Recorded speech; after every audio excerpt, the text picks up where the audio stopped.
pulled together the lovesick questions from Dating Coach V's social media followers, and today she'll answer them on Love Hacks. Love hacks, we got you. No need to be sad. Beautiful day, Coach V! Beautiful day, and in how? So today, we are having a sort of question and answer portion. Yeah. Hindi ko maabot. Ikaw na nga mag-abot.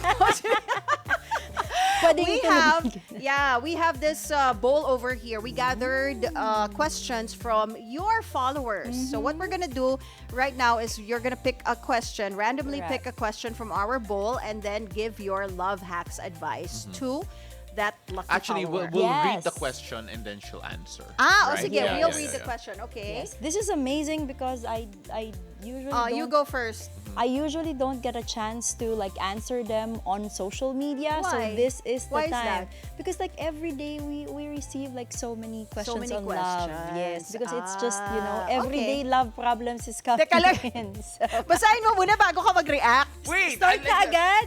No, I mean, like, why na. did you zoom in on me agad? Let the Coach V was talking. All right, okay. Kasi Favorite nag-react ka ka. din. No, I was kasi like, this is "Ooh, supposed to be about advice, right? Love advice. yeah. Pero ito, Sige nga. definition yung tanong Ooh, eh. okay, let's hear it. Sige. Do we mention who asked? Or, kasi Pwede baka bang sabihin personal mo? eh. Siguro kahit first name na lang. Yeah, first name. lang. First name basis. First name basis. okay. Okay. According to Dora. Dora? Anong kailangan ni Dora. Dora sa love department? Hola, soy Dora. Dora is asking, Yes. are Japanese men still considered a fam?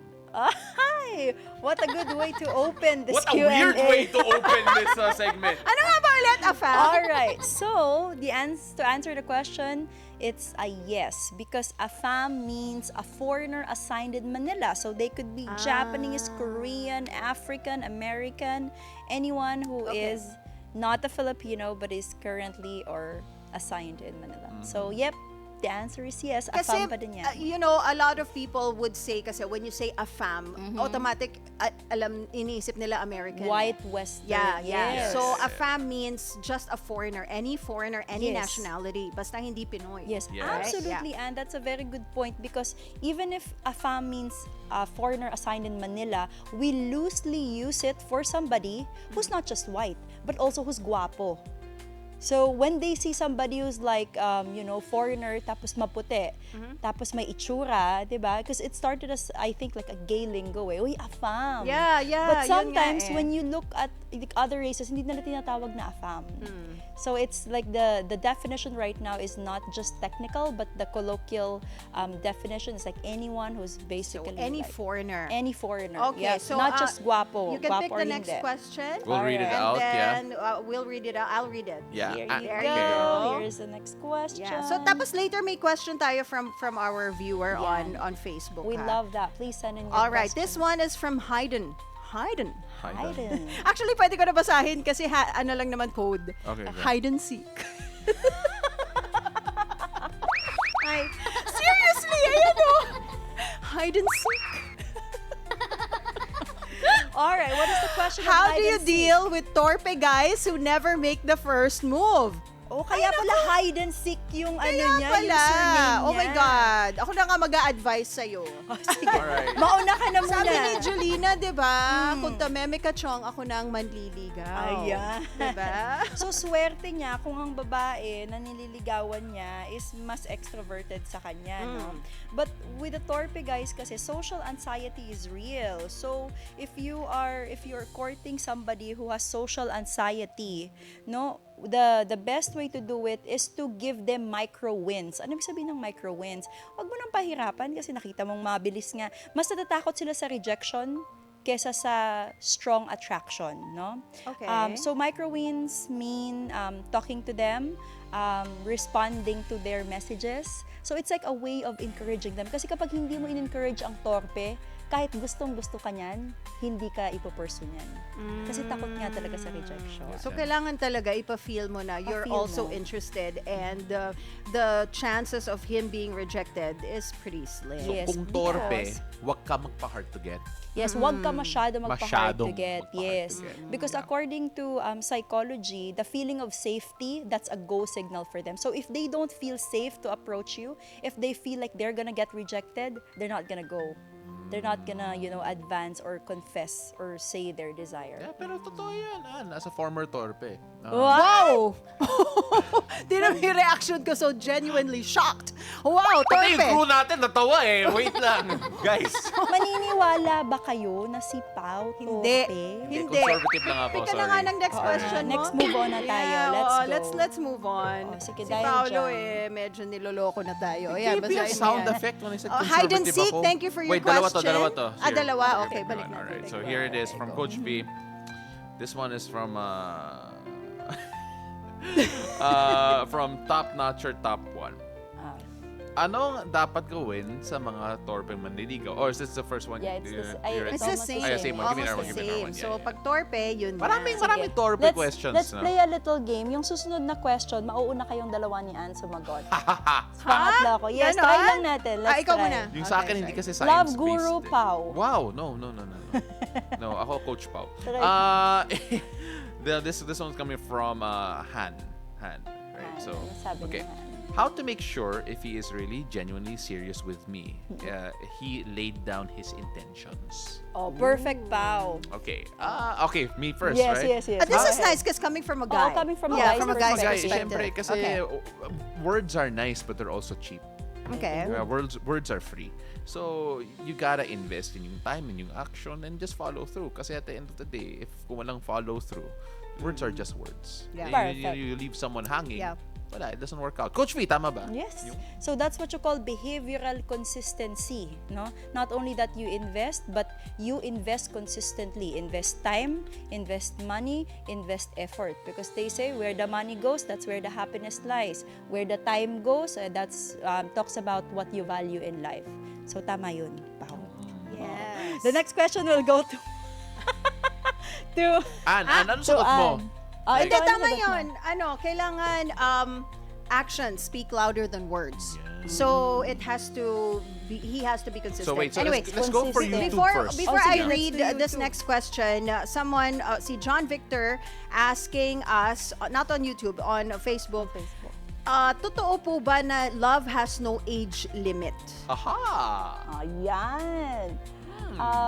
Love has no age limit. I do believe that very strongly. Except, you brought up a good point kanina. Wag lang minor. Okay? yeah. Basta legal. Basta Yeah. legal. And especially in the Philippines, age gap is actually being tolerated, no? If it's overseas, tapos nakita masyadong mahaba, malaki yung age gap, you get a lot of frowns. Right now, you Really? see, yes, Yeah. you see when you, like, with the advent of the AFAMs, the foreigners, like sometimes it's a little bit more acceptable to see wider age gap. Wag naman nga lang yung times 3.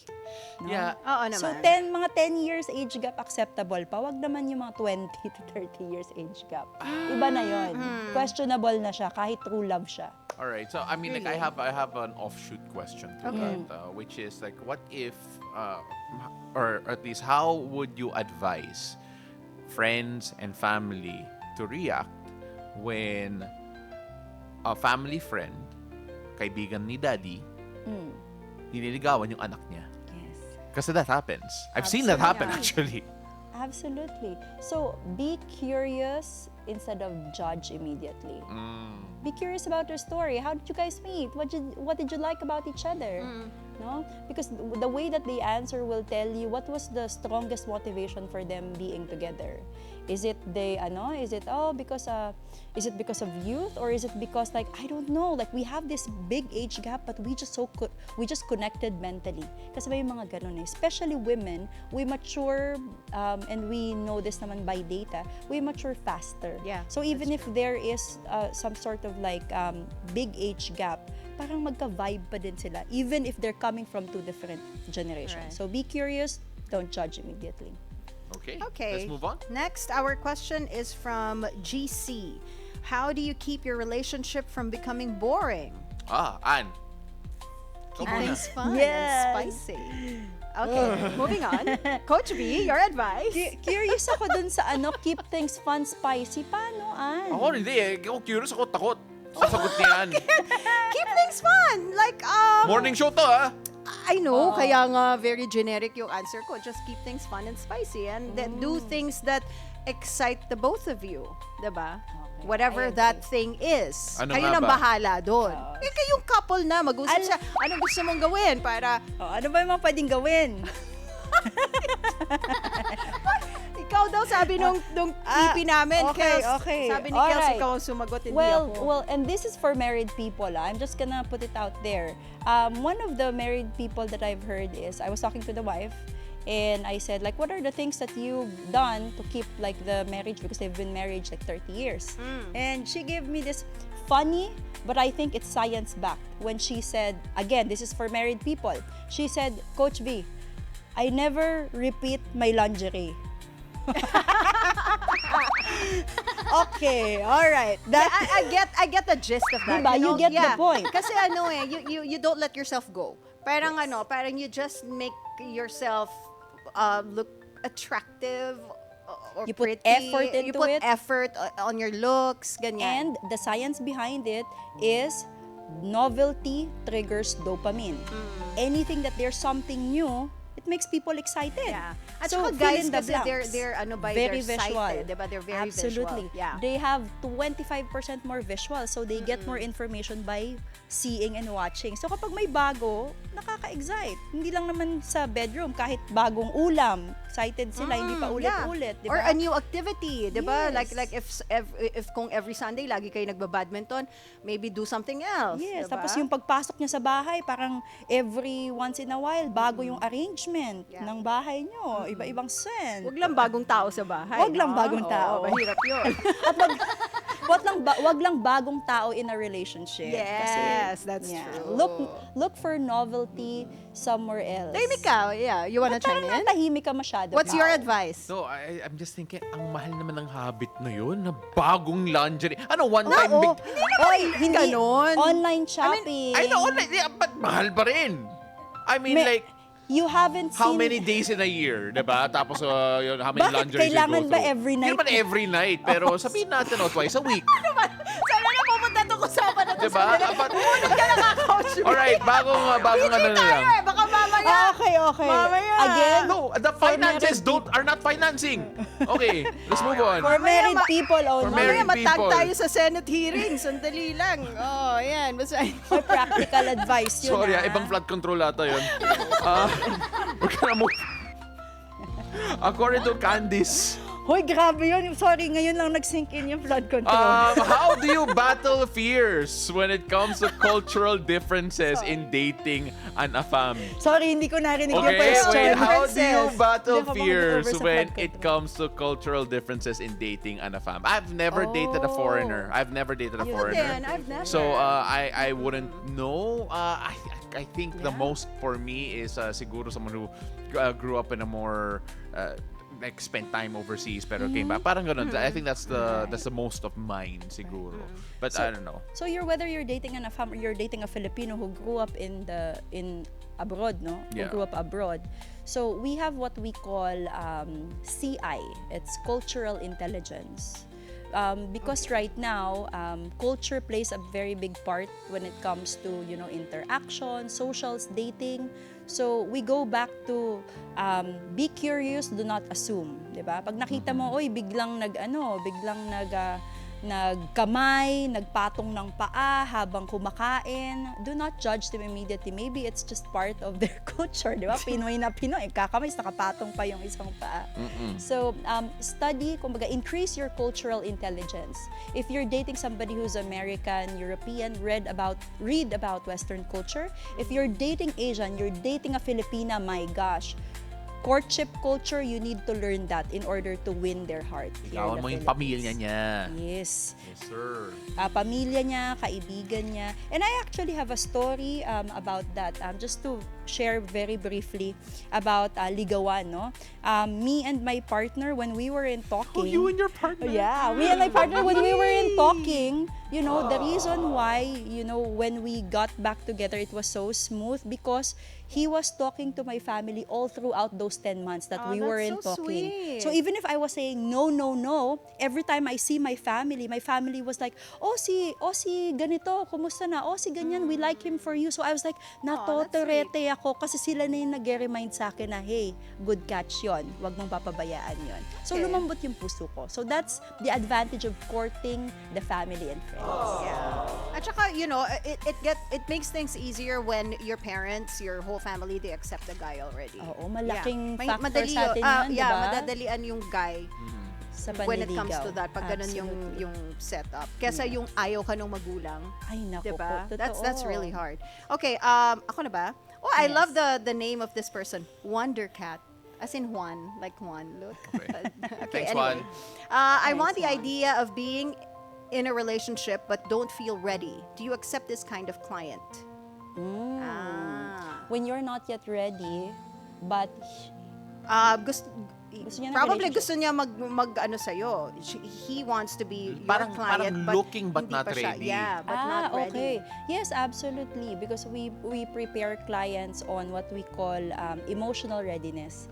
Kasi posibleng hindi siya ready kasi may trauma pa, or hindi siya ready kasi wala pang experience. So we walk them through dating, and you know what? Sometimes there are also things na you can't be 100% ready. Diba? Minsan bigla na lang dumarating That's yung true. love.